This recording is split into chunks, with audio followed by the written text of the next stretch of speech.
Welcome to Law Subscribed. This is your dedicated news source for all things subscriptions and the law. My name is Matthew Kurbis. I'm the subscription attorney, and I believe subscriptions can help bridge the access to justice gap and incentivize attorneys to modernize and scale their practice like never before. In this episode, I interview Arya Firoozmand. Arya is the co-founder of BizCounsel, a law firm offering subscriptions to businesses, and co-founder of Overture Law, a law firm and referral network helping law firms and attorneys facilitate referrals. I've wanted to get someone from BizCounsel on this podcast for a while, and it was fortuitous for me, having recently joined Overture Law as a member, that Arya was behind both law firms. Full disclosure that this episode is not, I repeat, not a sponsored interview. However, Overture did sponsor some social media posting I did on their behalf, and I have a link to that post on LinkedIn in the show notes. Just like my regular show sponsors, I like to actually use the product before promoting it and won't accept sponsorship from just any company. Speaking of, thank you to 650 and Gavel for sponsoring the show. Links to both in the show notes, and more on them later. You can sign up for the waitlist for my subscription seminar at subscriptionseminar.com. If you want to be in that first cohort, training is starting July of 2023, so get in while you still can. The podcast is finally getting more traction, so please rate and review it if you haven't already to help others discover the show, and let me know what you like or don't like about it. And as always, please share it with someone who you know. This podcast is for educational and entertainment purposes only, and nothing said is legal, ethical, or financial advice. Without further delay, here's the episode.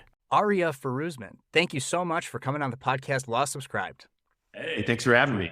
Well, I'm thrilled to have you because I did come across BizCounsel as a recommended thing I've got to check out and have a founder on the show years ago when I was even just talking about starting this podcast. So to have you on is a huge get for me, and we'll get into how we also came to know each other soon. But before that, for my listeners, give a little bit of background about yourself.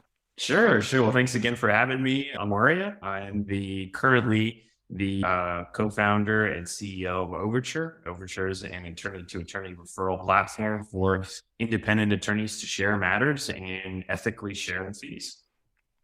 Yeah, and Overture is how we came to know each other. I'm recently an Overture attorney. Very exciting. We were just talking about pre-show. I'm going to be putting my first referral on there today. So good stuff. But very excited. But my listeners, at least before we get into Overture, my listeners are all interested in the subscription model applied to legal services. So tell me a little bit about BizCounsel and how that, how your work there ended up leading to Overture. Yeah, that's a great story. So we originally, even before BizCounsel, it's been myself, Brown, a buddy of mine from law school, and even before that, in Brian Liu, and Brian, who started LegalZoom. The three of us have been working together on various entities for the last 7 years or so. And so we originally started in the plaintiff's world, referring cases throughout the country and generating referral fees. That's how we started to understand the nuances of referral fees. We had Robert Shapiro as our fourth co-founder back then. And then as we were going through personal injury, employment, insurance-backed faith, one of the verticals, of course, that Brian knew well and we all wanted to get into was back into small business, right? We saw that there was this void where the LegalZooms of the world were providing very basic legal services. What's an LLC? What's the difference between an S Corp and my LLC? And so what happens after that? What happens when you're a growing business where you do need documents reviewed, documents drafted, you have something to protect? It's no longer just an idea in your garage. You have a real business. And so we saw that there was a void in that world for legal subscriptions and ended up building BizCounsel, which services that exact market that we discussed with growing businesses, helping them get off the ground and really get to be something that's substantial. And currently we service about 2,000 of those businesses throughout the country with an independent network of attorneys to service those clients. Right. So the independent network does make me think a little bit of LegalZoom. Right? Yeah. It's a similar model in that sense, but I think we very clearly have two different worlds that we're servicing within the universe of legal services. And unlike LegalZoom, which is not directly affiliated with a law firm at all, even right on BizCounsel's website, you see a service of L&F Brown PC, a law firm. Correct. Yeah. So that doesn't take too much of investigative work to figure out Brian Liu, Arya Firoozmand, Kurt Brad. Right. And so, this is a lot of what I see the opportunity is for these, small law firms to come in and serve that space. I mean, you're serving 2,000 of them. Don't get me wrong. I'm sure you'd love to serve, even more, SMBs, Sure. but it's a big market. Right. It's a really big market, and your pricing too, really, at least as a small business owner myself and working with them, looking at your pricing for the starter package, the core package, very appealing to small business owners. It is. It is. And you see a lot of small businesses that come in and will start at the lower tiers and then they'll work their way up to get to a point where they need what we have as our general counsel package. And that includes a ton more, hands-on work, pen to paper work. And that's the goal, right? To get them to a point where they're just, hey, getting their basics taken care of. Let's see what we haven't been doing, what we can do to protect your business, and working them up to a point where, hey, now we have contracts coming in consistently that need reviews, red lines, edits. Let's make sure we take care of all of those in one package as well. Right. And I mean, and like I've only had really one other attorney, at least at the time of recording, that's talked about the business side of subscriptions and legal services. And not to sound too much like we're pitching to potential clients here, because it does come out like that a little bit, but like businesses who don't get legal counsel because they think it's too expensive might end up folding because they didn't get the right legal counsel. So like getting affordable legal counsel as they're getting started helps them succeed. And if they succeed, they could pay higher subscriptions. And you're doing a great job of spreading that gospel that we as attorneys need to focus on. How do we be there for our clients earlier, be a little bit more preventative instead of dealing with clients when they needed to hire us last week? That, subscription services offers us that channel to be able to work with clients that we probably wouldn't chat with for a couple of years if it wasn't for this cost supported better way to be able to service clients. Right, right. And another thing that I see, and this is fresh in my mind because I just gave a CLE on the subject this morning, is you have 3 options on the website, right, that you see. Why 3? That's a great question. There's a lot of research that goes into the number of plans, the pricing of those plans, the offerings of those plans. The truth is we're always trying to modify our plans and our offerings to serve our clients. We've found that generally there's 2 worlds where clients want basic legal services, and those are our basic and core packages, more similar in price, but offer varying services within them. But then at some point, our clientele were telling us, hey, we want something that includes everything. We want something that includes A to Z, what we need month to month. Just give me a number and I'll pay that and we'll take care of all of our needs. And so that's why we have that general counsel plan at a bigger price, Joe. Yeah. Yeah. I mean, you don't want to give only one option, right? Because then it's yes or no. That's true. 2 is great, but 3 is ideal, but no more than 3. And the way that you've nuanced it, right? Because the first 2, very low for depending on what your needs are, right? So it gives optionality. And then the third option is actually a lot of it's kind of like, the sky is the limit, right? Which is good because then it has the keyword starting from $1,000 a month, which is also still, if like a business is thriving, like $12,000 a year is like nothing. Nothing, absolutely nothing. But it depends on what your needs are. If you're somebody who says, I need, 5 NDAs reviewed a month, great. We're going to figure out what your services look like. But the idea is getting a better understanding of what you need, how we can provide those services, and giving you price consistency. I think a lot of people don't realize that clients would much rather pay a set fee every month and have that consistency in what their legal services are going to cost, even if it's $0 for 2 months and then $4,500 the next 2 months. That's a bigger shock to the small business owner, and it's harder to forecast against. So giving them that consistency is one of the biggest advantages of subscription billing. And what about the advantages for the firm owner? Yeah, and that's also it's 2-sided. Like that's a great point. You have the predictability on the client side, but on our side as well, we can staff accordingly to be able to ensure that we can provide that high quality service to our clients. Speaking of staff accordingly, you mentioned now you're spending your time with Overture, a law firm focused on referrals. So how is it that you're handling the operations side of BizCounsel? That's a good thing that there's three of us. So Kurt and Brian are spending their primary focuses on BizCounsel and continuing to grow that and making sure that it's servicing our clients as well as we can. And then I've been taking the primary responsibility of building out Overture, which actually came from a lot of our learnings and what we saw from BizCounsel over the years. Yeah. So, gosh, that would be a great lead in right into Overture, and we will get there. But first, how was it that you even came to the subscription model? I mean, maybe it had to do with sort of the people you were working with. Was it that you were serving startups using the subscription model? Like what made you all come together and say, this is how we're going to do, this is how we're going to build clients? Yeah, that's a great question. So we saw what LegalZoom and other companies were doing with the subscription world. At that point, there weren't a ton of folks offering, plus $100 plus subscriptions. It was kind of everything was below that. And so our theory was, and as we started talking to small businesses, was that there was this world that was past the LegalZoom legal plans and what we could do to service those clients. So in a sense, I don't see us as competitive with those folks. Those attorneys that service those clients serve a very, very important purpose, and that's getting these businesses off the ground, ensuring that they're set up correctly. And so we come in, let's say a year or so after their business is going, they've cobbled together all these legal documents from different websites and all these different templates, and nothing matches. And they're making deals with other companies. They're buy-sell agreements, they're vendor agreements. They're bringing on employees. That's where we come in to say, hey, let's clean all this up. Let's make sure you're doing the right things because you have something that is worth protecting. Mm-hmm. You mentioned that you did plaintiff's work before doing this. So was that contingency? Did you ever have to bill time? Like what were you doing? How were you billing your clients before this subscription model?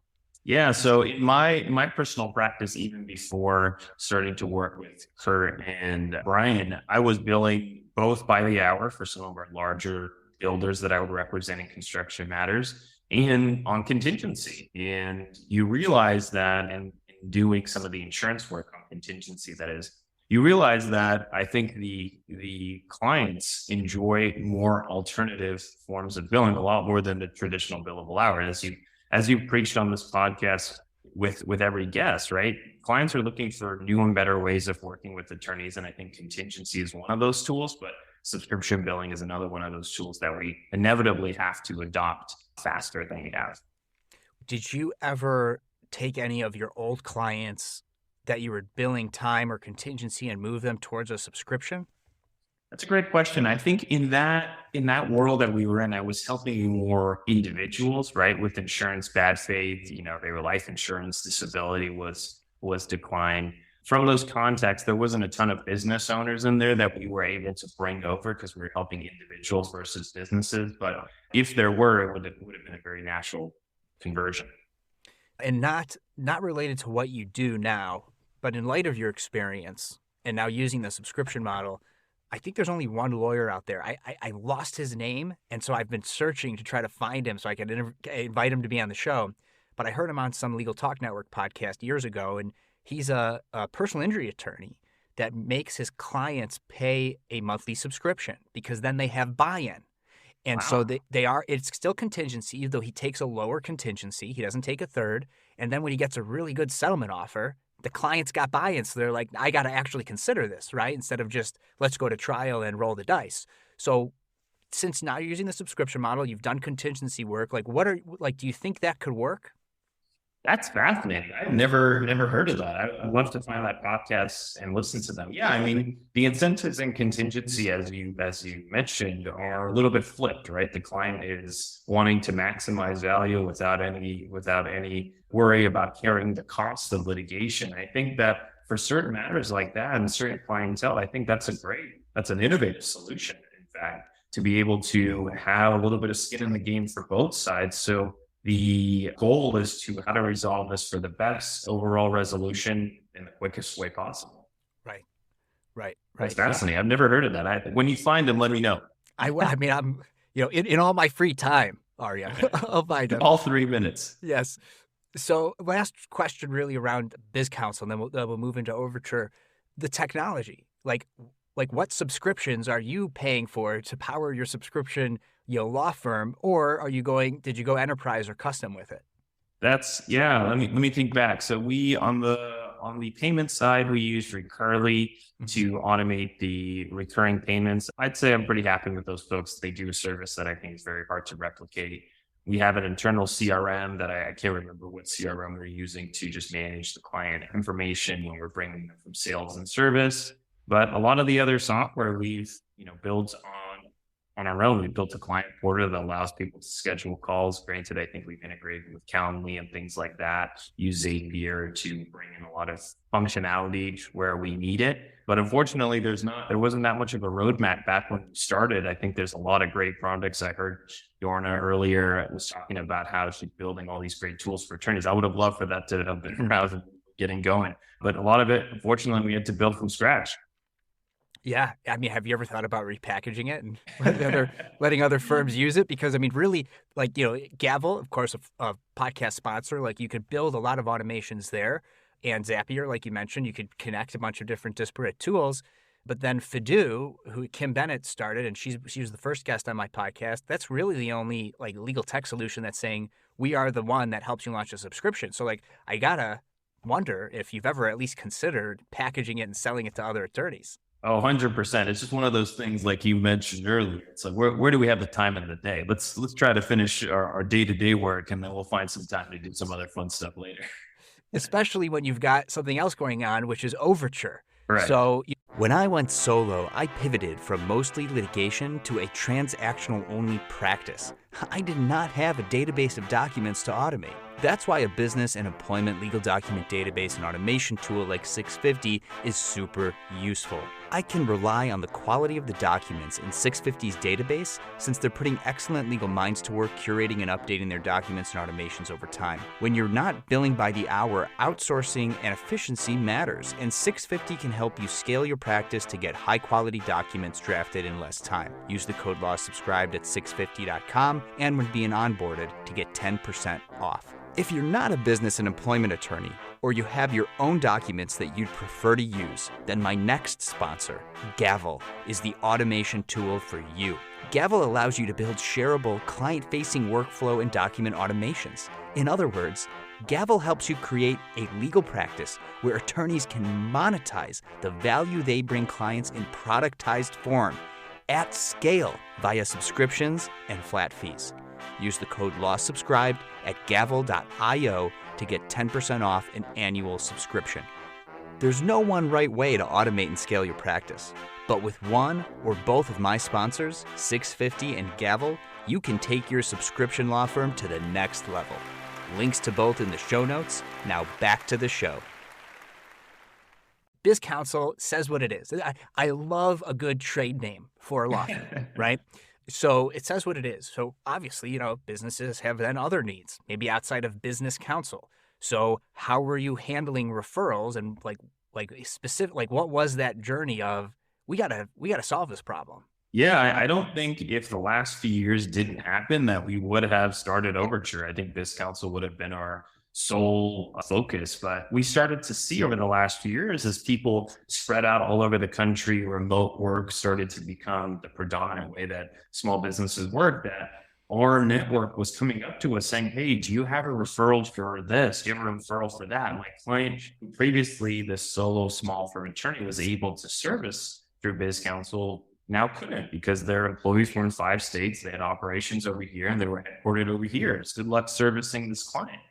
And you're seeing even simple things these days, like someone trying to put a will together. Well, if in the last few years they moved and bought some property in different states, now you need at least 2 attorneys to be able to put this will together. So we were starting to see some really weird referral scenarios, and the need for referrals just spiked. And we said, listen, there's nothing that provides this tool between great independent attorneys to be able to refer matters and ethically share in fees. So we said, hey, let's build Overture. And after a year of building the tech, which allows independent attorneys to post referrals, other attorneys to respond, we help with the necessary client disclosures with e-sign to ensure that those referrals are done ethically. And then finally, we built billing tools on the back end so that when the client is billed through our system, I can direct deposit both the referral fee and the handling attorney's fee to their bank accounts and move on to the next transaction. And like, just to be clear, like Overture is a law firm. It is. Yeah, that's what allows us to share in fees ethically with our members. Me as a lawyer here in California, I use it when our firm can't service certain clients. And the idea was we're building a tool not just for other people, we're building it for folks like ourselves. And so, but being a law firm allows us to ethically share with our members, right? Right. I mean, frankly, like it's a stroke of genius to be used in this way, but it's kind of been used in this way, right? Like I won't mention the attorney's name, but there's like a well-known billboard attorney, especially in Illinois, though him and his relatively new partner have operations in several states. And they're basically a law firm that doesn't really practice law. They just settle cases, and if they can't settle it, they refer it out to like litigation counsel. So like they're a law firm that's not practicing law. So like Overture, like the way you're trying to position yourself in that market is like kind of doing what they're doing. Am I getting that right? No, 100%. I think when we think about referral fees, right? Referral fees have been around since the 70s. The plaintiff's bar rather, has been so much more forward thinking and adopting them, finding better and more efficient ways to work with each other. And I think we're just taking that model that's been done for years and bringing that to the hourly subscription flat fee world that previously never knew how to share in fees with attorneys. Granted, one of the biggest questions you always get is, aren't referral fees illegal? And it's always, as you pointed out, referral fees are a natural part of every personal injury practice. It's I'd say more than half their cases, they owe a referral fee to somebody for that case. And so we're just bringing that sophistication and making it easy for folks who don't do personal injury to share in fees with their peers. Right. I mean, and at least in the future, why not personal injury through Overture as well? Sure. So sure. Yeah. And the idea is, we wanted to focus on the world that we knew well and needed that service, right? The wills and trusts, the small business, the trademark attorney, those are the litigators. Those are the ones who needed it.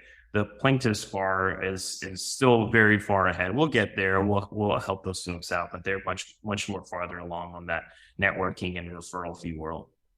Right. And because Overture is a law firm and can get that referral fee, that's how Overture gets paid, right? So like it's not, no one could just sign up. Like I've been through the process. You have to go through a process, be interviewed, make sure it's a good fit and all that. But then once you're a member, at least right now it's free. And that's how Overture makes its money, is it gets its slice of that referral. Yeah. We wanted a few things, right? So we didn't want to charge anybody a fee to be a member, right? I wanted people to be here because they wanted to be here. They cared about the community. They believed in this vision, right? It doesn't behoove us to charge someone a set fees. So we make our money when referrals are successfully signed from other attorneys and they're able to bill those clients. And whether it's one invoice or you refer a matter that is billed monthly, let's say litigation matter, and that to the background of this podcast, right? That becomes a subscription for the attorney, right? And we also wanted it to be a community of not just random attorneys, but attorneys who've all been vetted, who've all been interviewed by our membership team, such that you have confidence when you refer a matter from Illinois to California, that they're going to be cut from the same cloth that you are. They're going to treat your client the same way you would. That's the power of Overture. It's not just a platform that makes referrals and referral fees easy, but it's the network behind it that makes it. Right. And, I like right now, especially like having gone solo around a year and a half ago, like having to handle like those out of jurisdiction type cases and like, how do you do that? And like, what's ethical and what isn't, different lawyers have different comfortability levels with the gray area of legal ethics. And so like a platform like Overture, I'm so glad to be a part of it, because especially in the beginning, when I was first getting started and like, trying to figure out how to market, who to market to, where to go. Like I was getting like Web3 inbound, and some people like, those don't always make good referrals to a network like Overture. Some of them do, but like I wish I was a part of it a year and a half ago when I started out, because of those ethical restrictions on licensure. However, the American Bar Association's, I think, Center on Professionalism has not officially promulgated, though, like they're like open for notice and comment, a change to the rules that would allow a multi-jurisdictional transactional practice, right? So you can't go to court, but you can, at least if you make certain disclosures, represent clients in other jurisdictions, even because they're sort of acknowledging the virtual world we're moving into. So thinking about that potential future, I mean, the ABA moves at a glacial pace. I don't know, 5 to 10 years from now, like what is Overture thinking about? Like if that were to happen, like how, like, are you ready to pivot? Like, what are you thinking about for that type of a multi-jurisdictional future? Yeah, I mean, that future is coming, right? I think that those are all great things to come, and those are great things to change the practice and provide more access to more individuals to law. But there's always going to be attorneys who say, you know what, even though I can take a look at this contract in Florida, I don't want to. I rather refer to someone who can take care of it, who knows these laws inside and out, and I can generate a referral fee. In a sense, referral fees allow for more efficient allocation of resources. If you're saying, hey, listen, I don't have to force myself to go look at this contract in Florida, even though I'm not in Florida, even though I can, if I'm going to get a referral fee from it, then I'm maybe more likely to send it over to someone who does this day in and day out. The client gets better service. I also get rewarded for the trust that the client has in me to say, hey, if you can't do this, who do you recommend me to go to? Right. So part of the reason I asked that question, Arya, is because I got to remind my listeners that I can engage in journalism from time to time. but if I may hop on a soapbox here after hearing you say that, because I do think what you said is correct, but I may take it a step further. I actually see allowance of multi-jurisdictional practice to create more opportunities for referrals and frankly, make it a heck of a lot easier for Overture to administer its referral network, because you don't have to worry about license in this state, license in that state. You'll still have it, but the ability to refer will get even easier. Yeah. Right? Because now multi-jurisdictional transactional practice will be allowed. And I think because of that, too, you're going to see firms niche down even more. BizCounsel, Counsel for Creators, Provider Legal, the food law firm, right? All these firms that I've interviewed that have like a niche in their name. We're going to see more segmentation because now I could market to the whole U.S. in that niche. And so I think that then we're going to see more referrals across practice areas, that rather than just one general transactional attorney like myself, who will need somebody who knows a lot more about intellectual property, where it's outside of my level of ethical competence.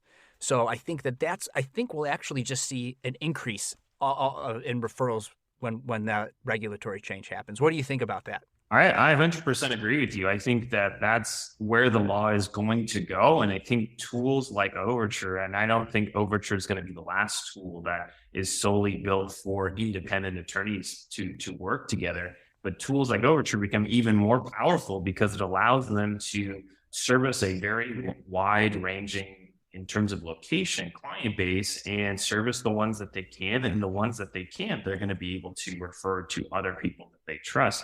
I mean, if you think about it, that's what big firms do, right? Big firms will get clients, and regardless of where that client is, where that attorney is, they make a lifelong connection, and they say, whatever you need, wherever you need it, give me a call. I'll find someone in an office that says the same firm name, and I'll get you the help that you need. We're giving independent attorneys that same ability. And that is, I think, a very, very powerful idea for small firm owners. It's a big problem that I personally ran into that needs solving, and clients don't know. Clients will come to you in multiple states, potential clients, and they'll think they want to hire you, especially me because of my prices, because that's where I'm competing on price. And they're like, well, I just thought I could hire any law firm, because they don't realize that, because the big law firms, they're everywhere.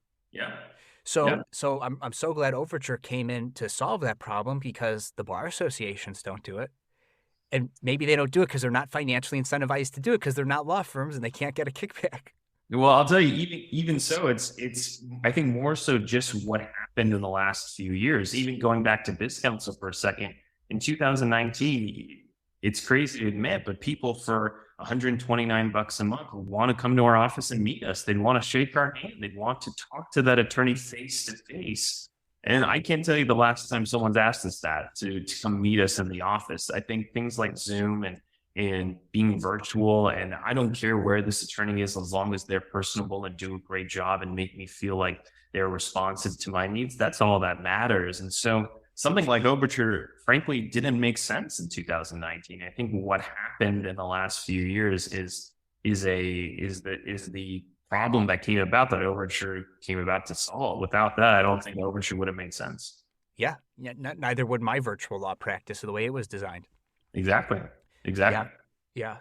So in certain jurisdictions in the U.S., there are prohibitions on referral fees. I think and even in some practice areas, like I think family law in Illinois and Colorado, for example. I don't even know if Colorado you could do any referral fees, but for those jurisdictions, have you thought about just because I understand like Overture, there's also like a technology company Overture, like just charging a subscription, to bring it back to subscriptions for those jurisdictions. And then only within those jurisdictions that don't allow the referral fee, there's like a subscription element for the firms to be in there. And then maybe like a points or incentive system to keep people referring things and they win prizes with points or like something like that. Like have you not to give you too much product creep or scope creep on your, your product roadmap, but have you thought about that? And if not, what do you think about that? No, it's a great idea. And listen, you as a member of Overture, I'll take as many ideas as you have. Trust me, I appreciate all. The truth is every state, as you mentioned, has some nuances, right? Colorado has some nuances. Granted, there's definitely ways to be able to share in fees with other attorneys in Colorado. But as you mentioned, certain practice areas are more difficult or even prohibited, right? And so our job has been to try to figure out, like you said, creative ways to be able to do so. One idea that we've been playing around with is instead of a referral fee that goes to you, you can donate your percentage or the referral fee percentage to a charity of your choice, to your law school. And so we find some way to give you that benefit. But to some people, frankly, the referral fee is a big part of why they're here, why they're referring cases. And to other people, it's just frankly finding a community of people who all agree to be responsive, who all agree to be client-centric, and being able to refer clients to them with the idea that they're going to treat their clients like they would is powerful in itself. I mean, that is enough of satisfaction to these attorneys when their client comes to them and says, hey, I was referred to Matthew out in Illinois and he was great. That's so much better than the alternative of I referred you to someone I found off the internet and they never called me back. And so right. I think there's multiple reasons why people refer to each other through Overture. I think, right, of course, referral fees is a big part of that, but also it's just finding great homes for clients you can't service. Right. Yeah. I do think though, and maybe this is not Overture, maybe this is like another company that you could launch, Arya. But like, there are like these marketplaces out there, and I'm not going to give them any free promo right now on my podcast, but unless they want to sponsor the show, I'm on a couple of them where, it's attorney-client marketplaces where the clients put out the work and the attorneys come in who are licensed in that jurisdiction or know that practice here and they bid on it, and the clients get to pick which attorney they want to go with. And then it's all done through the platform, and the platform takes a platform fee, not a percentage, because that would be fee sharing. Correct. So like, I wonder though, if there's a version of that marketplace, but all the cases are attorneys who are like referring, and like Overture does it, but like I'm still in the realm of where you run into ethical or regulatory issues with referral fees. Because I think Overture already solves, that's the problem Overture is solving with the jurisdictions that allow for referral fees. But for the ones that don't, like platform fee, subscription fee, like maybe it's free to post, but then to bid on it. Like there's all these freelancer websites out there. Thumbtack, comes to mind as one of them. There's all these versions where they pay per lead or something like that. I don't know. Maybe that's too complicated, but I feel like I like to solve everything whole cloth as I can. And like for the hurdles that Overture can overcome with the referrals for those jurisdictions, like how do we solve that problem? And I wonder if like that marketplace style thing is a way to do it. What do you think? How much time do we have? We could spend 2-3 hours just trying to solve all these problems. I love it.